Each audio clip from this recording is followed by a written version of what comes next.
நம் உலகத்தின் வரலாறு. நாம் வாழ்கின்ற பூமி எப்படி உருவானது என்று இங்கு காண்போம். சுமார் 4.6 மில்லியன் வருடங்களுக்கு முன்பு இரு மிகப்பெரிய நட்சத்திரங்கள் ஒன்றோடொன்று மோதிய போது நமது பால்வெளி அண்டமானது உருவானது.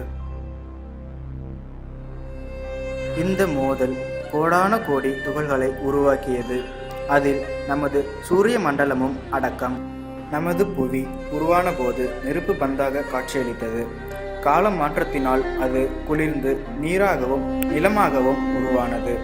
பிறகு நுண் உயிர்களில் இருந்து நிலத்தில் வாழும் உயிர்கள் உருவானது. முதலில் நிலத்தில் இருந்து தாவரங்களே உருவானது. சில உயிரினங்கள் முட்டையிட்டு தன் இனத்தை பெருக்கின.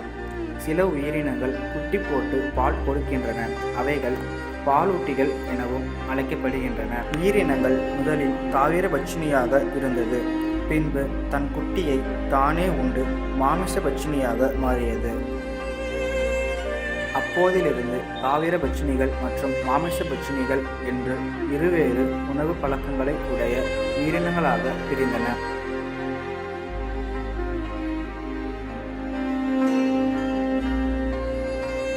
மிகவும் பிரபலமான ஆரம்பகால பறவை ஆர்ச்சியோப்டெரக்ஸ். இது 150 மில்லியன் ஆண்டுகளுக்கு முன் வாழ்ந்தன. ஸ்வான்டின்கியா ஆருனிஸ். இந்த வகை பறவைகள் பெரும்பாலும் சீனாவில் காணப்பட்டன. அவைகள் டைனோசர் போன்ற அமைப்பை உடையதாக காணப்பட்டன.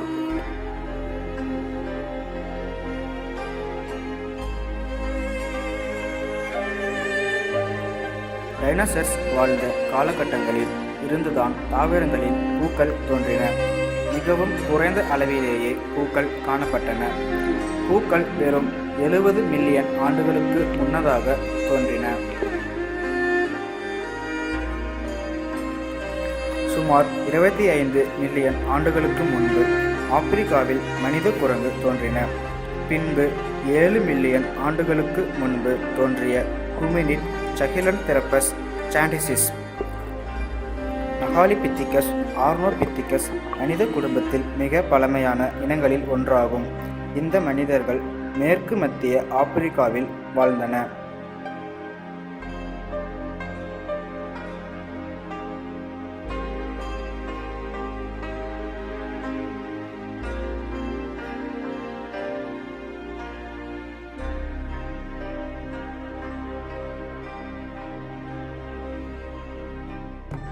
அவர்களைத் தொடர்ந்து குரோ-மாக்னன், நியாண்டர்தால், இறுதியாக ஹோமோ சேப்பியன்ஸ் மற்றும் தற்கால மனிதர்கள் ஆனோம்.